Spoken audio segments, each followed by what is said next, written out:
وعلى آلك وأصحابك يا حبيب الله الصلاة والسلام عليك يا نبي الله وعلى آلك وأصحابك يا نور الله.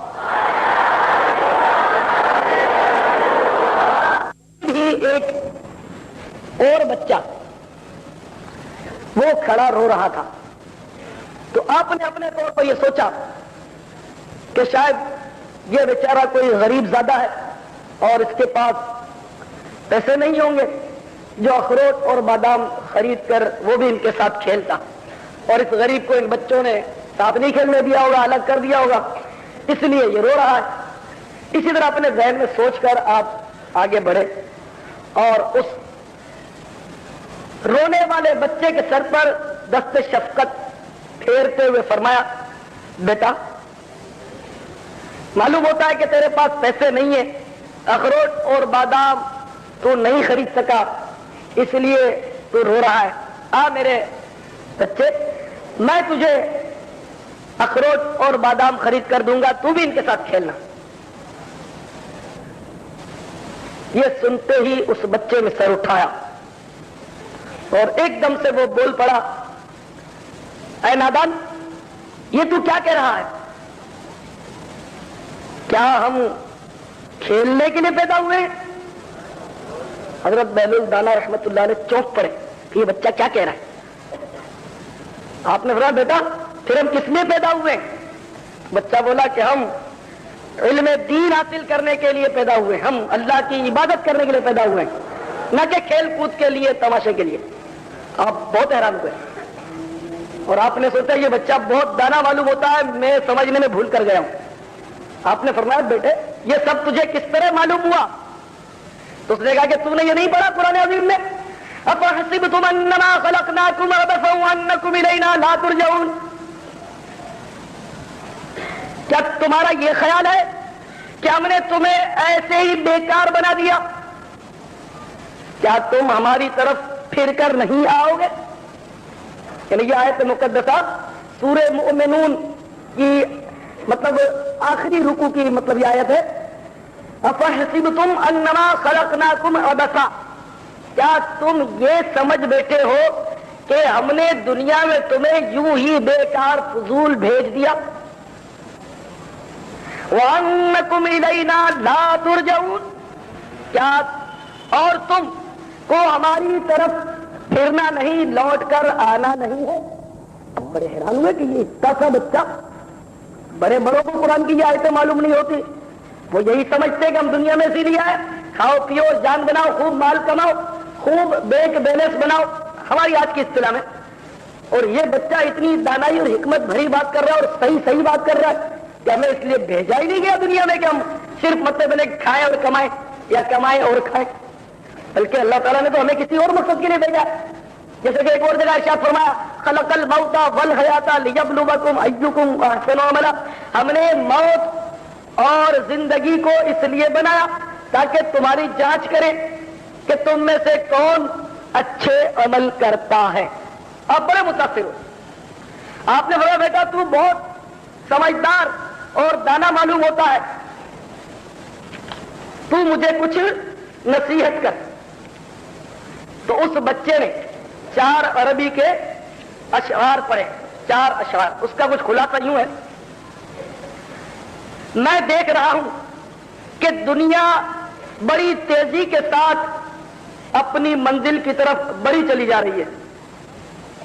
یعنی آج یہ گیا کل وہ گیا، لوگ روز دھڑا دھڑ مرتے جا رہے ہیں، میں یہ دیکھ رہا ہوں.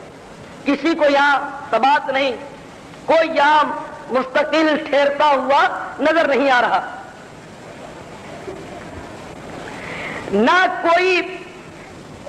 یہ دنیا کسی زندہ کے لیے باقی رہتی ہے، نہ زندہ دنیا کے لیے باقی بچتا ہے، سبھی چل رہے. ایسا معلوم ہو رہا ہے کہ حوادث اور موت یہ 2 گھوڑے ہیں جو تیز رفتاری کے ساتھ انسان کی طرف بڑھے چلے آ رہے ہیں. اے نادان، دنیا کے دھوکے میں پڑا ہے، ہوش کر اور دنیا سے آخرت میں کام آنے والی کوئی چیز اکٹھی کر لے۔ پھر اس بچے نے آسمان کی طرف رخ کیا، اپنے ننھے ننھے ہاتھ اٹھائے، اس کی آنکھوں سے آنسوؤں کی جھڑی لگی ہوئی تھی اور دو لڑیاں سی بنی ہوئی تھی اس کے رخساروں پر، اور وہ اس طرح مناجات کر رہا تھا، وہ اس طرح مناجات کرنے لگا، اے وہ پاک ذات کہ اسی کی طرف عاجزی کی جاتی ہے، اے وہ پاک ذات جب تجھ سے کوئی امید باندھ لے تو نامراد نہیں ہوتا، اور اس کی امید ضرور پوری کی جاتی ہے۔ یہ کہتے ہوئے وہ بچہ زمین پر گرا اور بے ہوش ہو گیا۔ بہلول دانا رحمت اللہ علیہ فرماتے کہ میں نے فوراً اس کے سر کو گود میں لیا، اس کے چہرے پر جو گرد لگ گئی تھی وہ میں نے اپنے آستین سے صاف کی، اس کے آنسو پوچھے، اس کے بکھرے ہوئے بالوں کو میں درست کرنے لگا۔ پھر جب وہ کافی دیر کے بعد ہوش میں آیا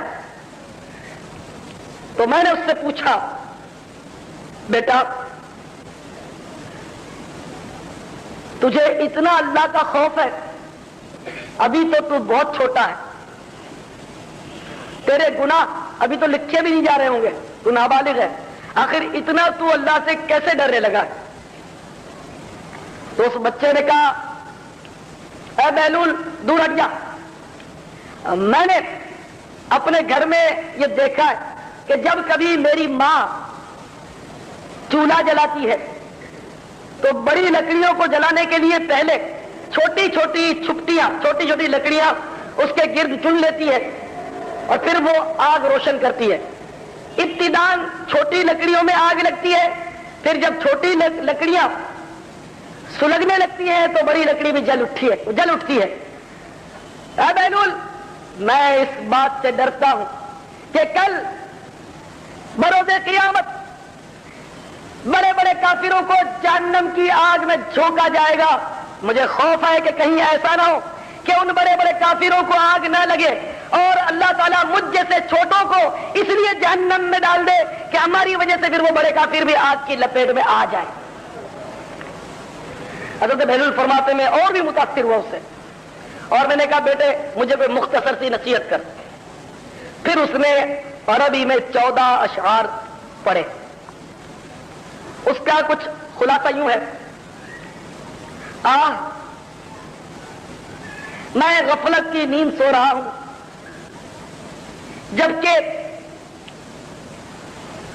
موت کو ہانکنے والا موت کو ہانکتے ہوئے میری طرف بڑا چلا رہا ہے، اس سے مراد ملک الموت ہے کہ ملک الموت میری طرف بڑے چلے آ رہے ہیں اور میں غفلت کی نیند سویا پڑا ہوں۔ اگر میں آج نہیں تو کل ضرور موت کا شکار ہوں گا، یقیناً عنقریب موت مجھے آ کر پکڑ لے گی۔ میں نے اپنے بدن کو عمدہ عمدہ اور نرم لباس سے آراستہ کیا ہے، حالانکہ قبر میں میرا کفن سڑ جائے گا، میرا بدن سڑ جائے گا۔ اس وقت بھی قبر کا وہ ہولناک منظر میری نگاہوں کے سامنے ہے کہ میں قبر میں بوسیدہ پڑا ہوا ہوں گا، میری سڑی ہوئی لاش قبر میں رکھی ہوگی اور میرے اوپر مٹی کا ڈھیر ہوگا اور میرے نیچے قبر کا بھیانک گڑھا ہوگا، میرا حسن و جمال سب خاک میں مل جائے گا، میری ہڈیوں پر سے کھال بھی ادھڑ جائے گی، گوشت بھی جھڑ جائے گا۔ میری عمر تیزی سے ختم ہوتی چلی جا رہی ہے، مگر افسوس کہ میری آرزویں ختم ہونے کا نام نہیں لیتی۔ آخرت کا وہ طویل سفر مجھے درپیش ہے اور میرے پاس اس کے لیے کوئی توشہ نہیں۔ میں نے کھلا گناہوں کے ذریعے اپنے محافظ اپنے پروردگار کا مقابلہ کیا اور بہت بری حرکتیں کی. ہائے افسوس، اب میرا کیا بنے گا؟ میں نے لوگوں سے چھپ کر تو گناہ کیے، لیکن اس بات سے بے خبر پڑا رہا کہ میرا پروردگار مجھے دیکھ رہا ہے.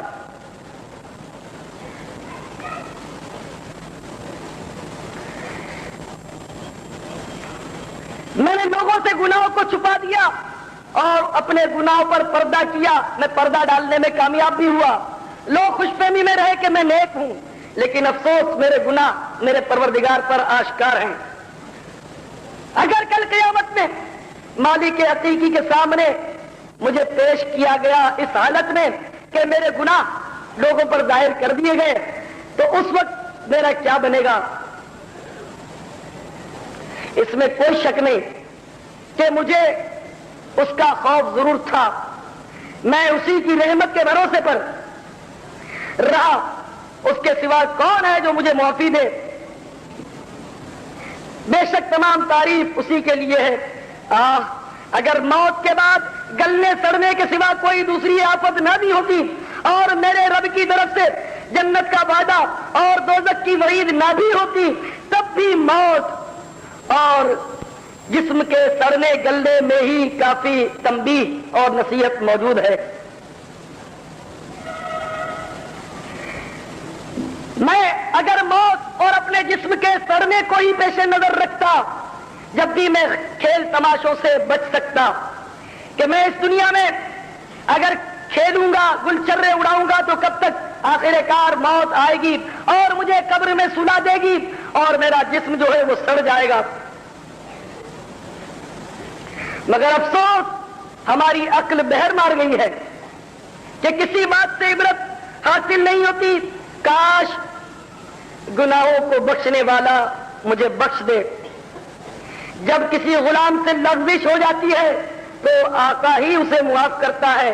میں بے شک بدترین بندہ ہوں، اپنے عہد میں میں نے خیانت کی. نالائق غلام ایسے ہی ہوتے ہیں، قول و قرار کا اعتبار نہیں، ان کے قول و قرار کا کوئی اعتبار نہیں ہوتا. میرے آقا اگر تیری آگ میرے بدن کو جلائے گی تو میرا کیا بنے گا، جبکہ سخت پتھر بھی اس آگ کو برداشت نہیں کر پاتے.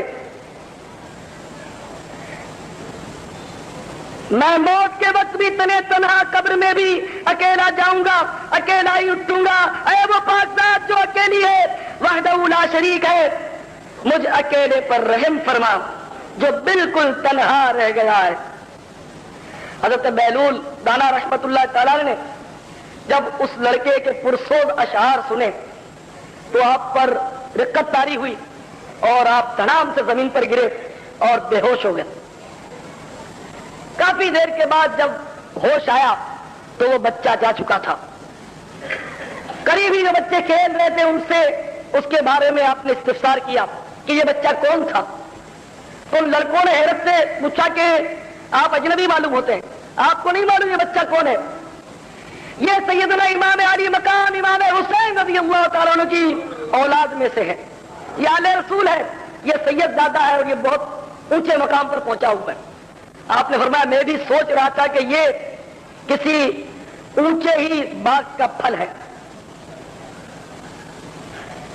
میرے پیارے اسلامی بھائیوں، آپ نے غور فرمایا، چھوٹا سا بچہ، اس کو اللہ تعالیٰ کا کس قدر خوف اس کے دل میں سرایت کیا ہوا تھا.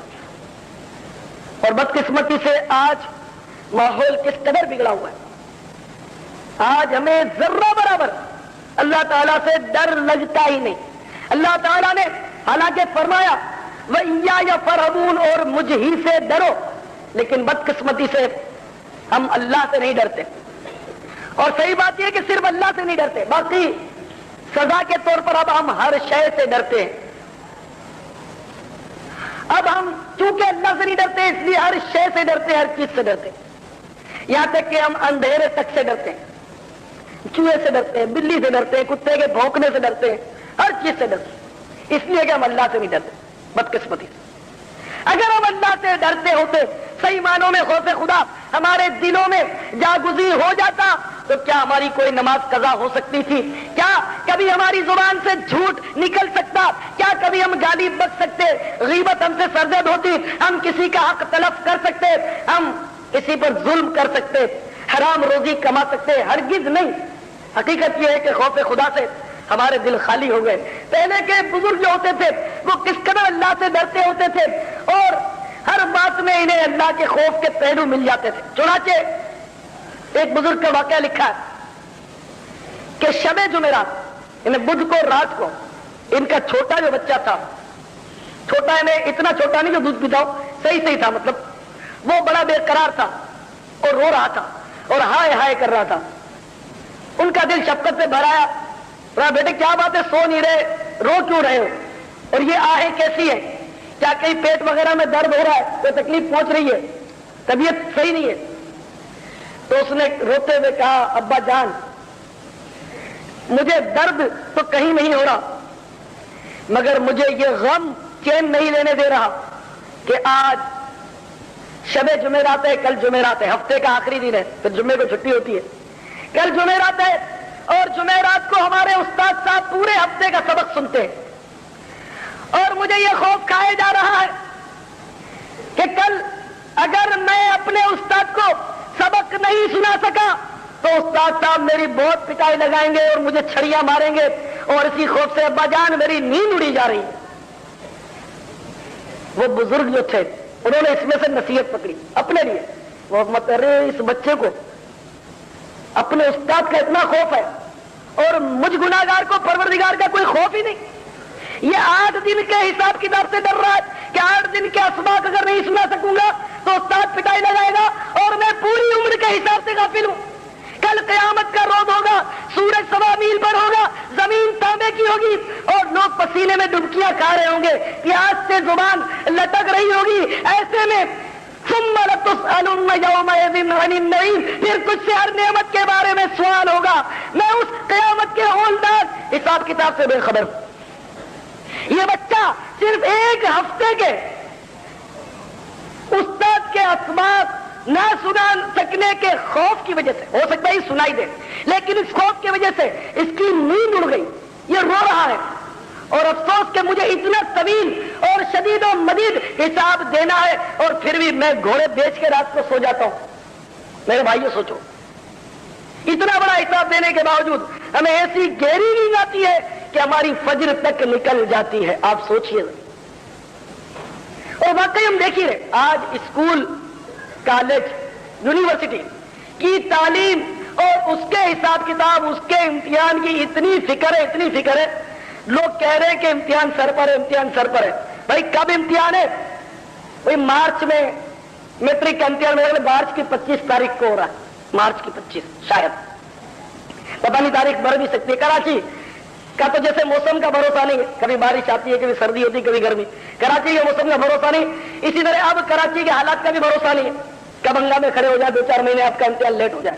لیکن مہینوں سے ہمارے اسٹوڈنٹس کہتے ہیں کہ امتحان سر پر ہے، امتحان سر پر ہے، اور کئی ایسے ہمارے بھائی ہوں گے چونکہ وہ امتحان سر پر ہے میٹرک کا، اس لیے اب اجتماع میں وہ نہیں آتے ہوں گے، وہ کہتے ہیں کہ ہم جی امتحان کے بعد سے آئیں گے، ابھی نہیں، ہمارا امتحان سر پر ہے۔ یعنی اسی معمولی سی امتحانیہ کے لیے، چھوٹی سی امتحانیہ ہے، مطلب اگر تھوڑی سی محنت کرے آدمی کامیاب ہو سکتا ہے، اس کے لیے دین کی کوئی پرواہ نہیں، کوئی پرواہ نہیں، دین سیکھے نہ سیکھے، علم دین حاصل کرے نہ کرے، نماز ملے نہ ملے، فجر ملے نہ ملے، سنتیں سیکھنے کو ملے نہ ملے، امتحان سر پر ہے۔ میں یہی کہا کرتا ہوں، ہمیشہ کہا کرتا ہوں کہ جس طرح ہمارے طالب علم پر امتحان کا آتیب سوار ہوتا ہے، بھوت چڑھا ہوتا ہے، خدا کی قسم اس کی ان فکروں کا ایک قلیل حصہ ہمیں نصیب ہو جائے اور وہ قلیل حصہ ہم آخرت کے امتحان کی فکر میں گزارے، میں سمجھتا ہوں ہمیں ولایت مل جائے۔ اس طالب علم کو امتحان کی بڑی فکر ہوتی ہے، لیکن افسوس ہمیں حقیقی امتحان کی کوئی فکر نہیں ہوتی۔ اس امتحان میں چوری، نقل سب چلتا ہے، رشوت بھی چلتی ہے، بہت کچھ آپ کو پتا چلتا ہے، لیکن اس امتحان میں کچھ نہیں چلے گا۔ یہ امتحان ممتحن جو ہوتا ہے دستے شفقت پھیر کر کلاسز میں لیتا ہے، مدد بھی کرتا ہے، بتا بھی دیتا ہے، آگے پیچھے بھی ہو جاتا ہے تاکہ وہ پرچے نکال کر لڑکے نقل کر لیں، سب کچھ ہوتا ہے۔ لیکن اس امتحان، وہ امتحان بڑا سخت ہے، عین ممکن ہے وہ ہم میں سے کسی کا آج ہی شروع ہو جائے، عین ممکن۔ پچھلی سے پچھلی جمعرات جس دن میں نے اللہم اجرنی من النار کا وظیفہ آپ کو بتایا تھا، اس جمعرات کو ایک نوجوان پہلی بار اجتماع میں آیا، پہلی بار، ہماری لیاری کا نوجوان بیچارہ اعجاز اس کا نام ہے، وہ پہلی بار اجتماع میں آیا، بڑا اس پر اثر ہوا، بڑا اثر ہوا۔ بس اس نے بیان سنا، اجتماع میں دعا سنی، اس نے داڑھی اسی وقت چھوڑ دی، نمازیں بھی شروع کر دی، امامہ شریف بھی اس نے خریدا کہ اب آئندہ جمعرات میں امامہ شریف باندھ کر جاؤں گا۔ اس کی دنیا بدل گئی، اس کے دل کی دنیا زیر و زبر ہو گئی، ہلچل پڑ گئی، اتنا چوٹ کھا گیا کہ اب آئندہ جمعرات میں امامہ شریف باندھ کر اجتماع میں جاؤں گا۔ بس اس نے اپنی زندگی کو تبدیل کیا، لیکن اسے کیا معلوم تھا کہ اس کا امتحان، اس کے امتحان کا وقت قریب آ گیا۔ ہمارے رفیق بھائی وہ کہہ رہے تھے منگل کو تو میں نے دیکھا تھا وہ مطلب، لیکن بدھ کو اس کو بخار چڑھ گیا، اور جمعرات کو اس سے پہلے کہ وہ امامہ شریف باندھ کر آئے، جمعرات کو اس نے دم توڑ دیا۔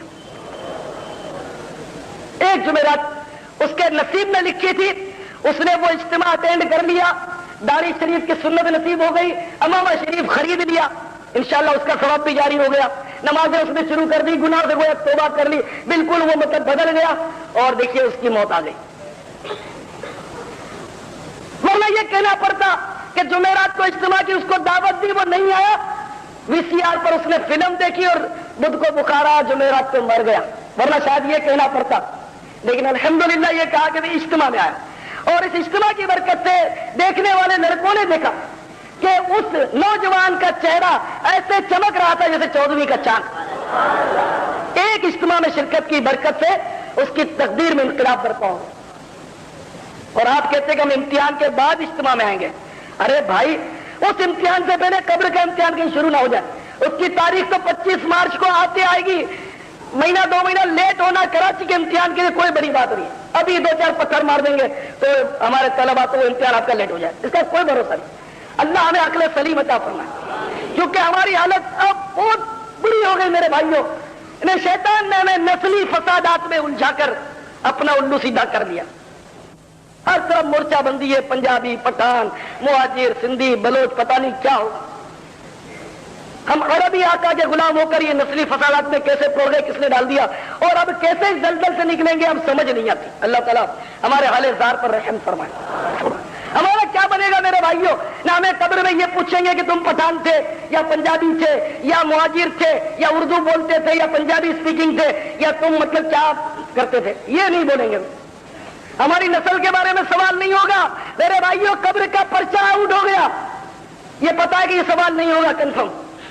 یا کوئی ثابت کرنے کے پوچھیں گے کہ تو خان صاحب ہے یا چودھری ہے، دنیا میں تو اردو بولتا تھا یا تو مطلب سندھی بولتا تھا، اگر کوئی ہے تو مجھے ثابت کر دے۔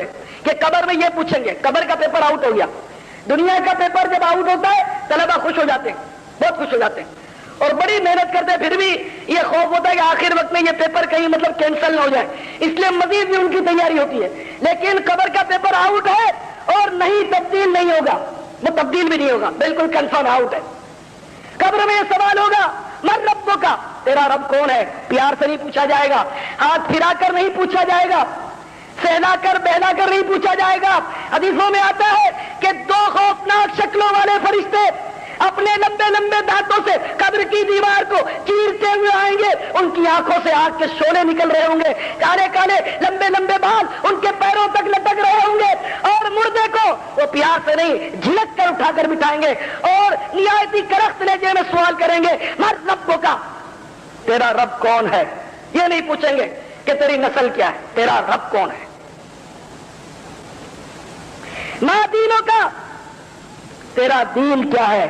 یہ نہیں پوچھیں گے کہ تو ہندوستانی ہے یا پنجابی ہے، تیرا وطن کیا ہے؟ ماں دینوں کا، تیرا دین کیا ہے؟ پردہ اٹھے گا، کسی کا جلوہ ظاہر ہوگا اور پوچھا جائے گا ما کنت تقول فی ھذا الرجل، ان کے بارے میں تو کیا کہتا تھا؟ اب میرے بھائیوں، جس نے ٹی وی اور وی سی آر کے ماحول میں آنکھ کھولی ہو، سنیما گھروں میں جس کی شام بسر ہوتی ہو، ہر وقت جو نوٹیں ہی گنتا رہتا ہو، ہر وقت جو انگریزی فیشن کا پتلا بنا رہتا ہو، بھلا وہ جواب کیا دے گا؟ اس کو کیسے سمجھ پڑے گی؟ میرے پیارے بھائیو، سوچئے، سوچنے کا موقع۔ اگر خدا نہ خواستہ ان سوالات کے جوابات دینے میں کوئی ناکام ہو گیا، الامان والحفیظ، الامان والحفیظ،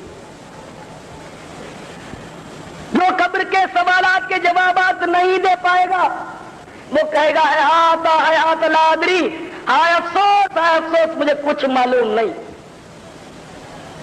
میں تو یوں سمجھا کہ میٹرک میں پاس ہو جاؤں گا تو جنت میں چلا جاؤں گا، میں سمجھا شاید بی اے کر لوں تو میری بخشش ہو جائے گی، مجھے کیا پتا کہ یہ بھی کوئی امتحان ہونے والا قبر کا بھی، اور میں تو 25 مارچ کی ابھی سے تیاری کر رہا ہوں، مجھے کیا پتا کہ پرسوں رات کو میرا امتحان قبر میں ہونے والا ہے، ہو سکتا ہے ہو جائے، کوئی بعید نہیں ہے، تاریخ مقرر ہے، ہمیں پتا نہیں ہے کب آ جائے، مجھے کیا معلوم۔